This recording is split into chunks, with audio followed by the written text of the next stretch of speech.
Uma das maiores personalidades da antiguidade, dona de uma grande fama até hoje, Cleópatra foi uma notável governante do Egito. Ao longo de sua vida, sua trajetória foi marcada por diversos acontecimentos lendários, mas também por várias tragédias. Venha comigo para descobrirmos tudo sobre a vida trágica e lendária de Cleópatra, a rainha do Egito. Como vai? Tudo certo? Eu sou o Bombinha.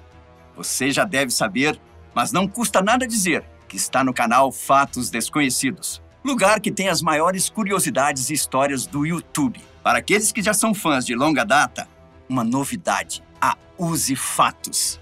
Sim, agora o canal tem uma coleção de camisetas com estampas personalizadas, como esta aqui que eu estou usando. Os modelos e tamanhos diferentes estão disponíveis tanto através do link da descrição quanto no QR Code aqui da tela. Vai lá!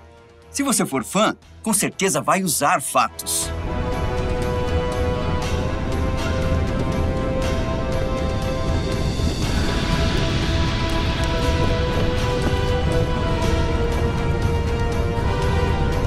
Muito bem, vamos agora para a vida e morte da líder egípcia Cleópatra. É importante dizer que estamos nos referindo a Cleópatra VII, a mais famosa de todas. Isso porque ao longo da história do Egito existiram muitas Cleópatras. Inclusive, acredita-se que a mãe de Cleópatra VII foi Cleópatra V. Bom, a sétima tinha um nome oficial de Cleópatra Theia Filopator. Você sabia que ela sequer era egípcia? Na verdade, ela nasceu sim em terras egípcias, em Alexandria. No entanto, etnicamente, Cleópatra era grega, uma vez que sua dinastia era ptolomaica. Depois que o Império de Alexandre o Grande ruiu, seu general Ptolomeu herdou o Egito. Desse Ptolomeu, general grego, que veio a dinastia que resultou na grande rainha egípcia. Seu nascimento foi no ano 69 a.C.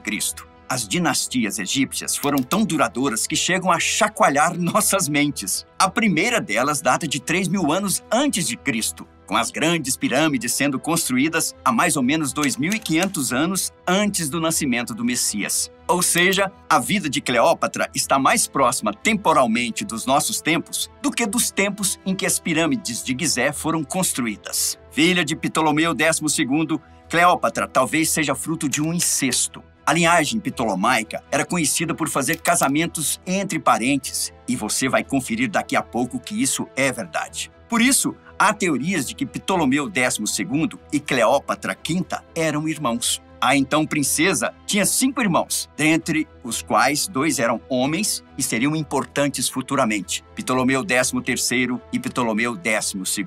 Na juventude, a jovem moça estudou filosofia, oratória, artes e, claro, idiomas. Inclusive, seu idioma original era o grego, assim como o da maioria dos governantes de sua linhagem, que nem falava a língua egípcia. No entanto, Cleópatra estudou e aprendeu a língua do povo, o que a inseriu ainda mais nos costumes dali. Com 18 anos após a morte de seu pai, a sétima ascendeu ao trono. Mas havia um detalhe. Seu pai havia deixado a coroa tanto para ela quanto para seu irmão de 10 anos, Ptolomeu XIII. Ou seja, eles estavam obrigados a se casar. A mulher não gostou nada da situação e logo começou uma intensa disputa pelo derradeiro poder sobre o território egípcio. Porém, a situação econômica do país não era boa, muito por conta de uma seca que afetou a geração de alimentos e o comércio. Diante dessa instabilidade, outros poderes surgiram em busca do controle dos egípcios. Na época, Síria e Roma estavam disputando territórios pelo mundo antigo. Cleópatra então decidiu tomar um partido e se aliou a um governador sírio. Os romanos não gostaram nada disso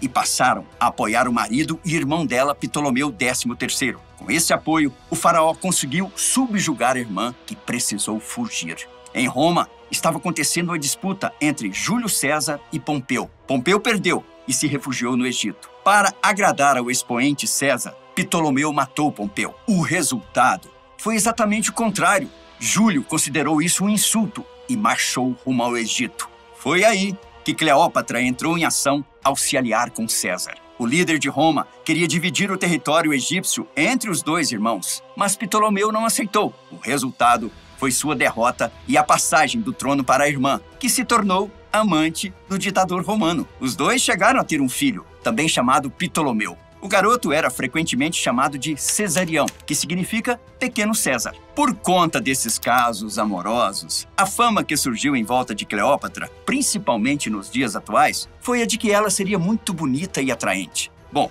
essa é uma informação bem controversa. Provavelmente ela não seria conhecida por ser muito formosa, nem atualmente, nem na época romana. Seus pontos mais marcantes eram a articulação política e a esperteza, não a aparência física. Na verdade, provavelmente o mito de sua beleza surgiu de seus maiores críticos. Muitos a acusavam de ser uma manipuladora de homens, uma mulher estonteante que seduzia líderes para servirem a seus objetivos. Havia até mesmo acusações de bruxaria e feitiçaria. Em posse do trono, a rainha continuava seu relacionamento com César, que até a levava para Roma. Lá, Cleópatra inspirava olhares de admiração e reprovação ao mesmo tempo. O poder da mulher havia crescido tanto que ela mesmo se considerava uma deusa, a própria encarnação da divindade egípcia Ísis. Porém, Júlio a enganou em certo ponto. O governante jamais elegeu o filho do casal como principal herdeiro. Portanto, quando César foi traído e morto pelo próprio Senado, Cleópatra precisou voltar para o Egito por causa da mudança de poder.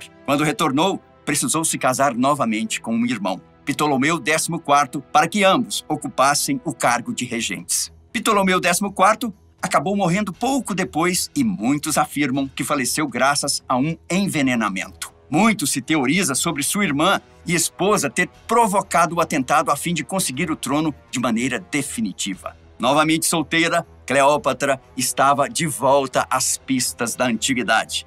O novo amante seria de novo um grande líder romano. Mais uma vez, protagonizando uma associação entre Roma e Egito, a rainha se envolveu com Marco Antônio, um dos 3 governantes do Império Romano. Membro do Triunvirato, mantinha um relacionamento apesar de já ter esposa e filhos. O caso durou bastante tempo, ao ponto de ocupar mais de 1/4 da vida da egípcia. Infelizmente, a trajetória da governante aqui na Terra não foi muito longa. Marco Antônio também era casado com Otávia, a irmã de um dos outros membros do Triunvirato, Otávio. Roma não gostava das atitudes de Marco Antônio relacionadas à cultura e aos costumes egípcios, que eram considerados bárbaros. Quando ele decidiu assumir Cleópatra e rejeitou Otávia, a perseguição por parte de Roma começou, principalmente por iniciativa de Otávio.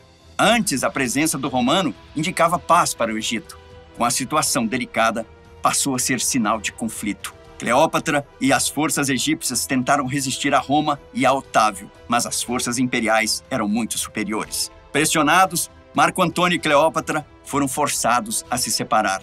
Depois disso, nunca mais se encontrariam novamente. Depois da Batalha de Ácio, as coisas se tornaram tão complicadas que Marco Antônio cometeu suicídio após saber de um suposto falecimento de Cleópatra. No entanto, a rainha foi derrotada e capturada por Otávio, que planejava levá-la para Roma. Só que ela preferiu se suicidar antes que isso acontecesse. Em uma espécie de Romeu e Julieta da antiguidade, um dos casais mais famosos chegou ao fim. O acontecimento foi no ano de 30 a.C., quando a última rainha Ptolomaica tinha apenas 39 anos. Seu filho com César, Cesarião, foi o último faraó egípcio, uma vez que governava junto à mãe. Obviamente, Otávio mandou executá-lo. Suas crianças com Marco Antônio, por sua vez, foram enviadas a Roma e tiveram diferentes e trágicos destinos. Finalmente chegava ao fim o tempo dos faraós. O Egito passou a ser parte de Roma definitivamente. Que grande, trágica e lendária história de vida.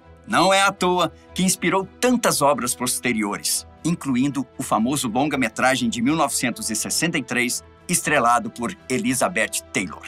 E você, acha que Cleópatra é uma mulher inspiradora ou não passava de uma manipuladora política? Quero muito saber sua opinião aqui embaixo. Foi, como sempre, muito bom te ter aqui novamente. Chegou a hora de você se inscrever e deixar o like, hein? Até mais! E te vejo no próximo vídeo. Tchau!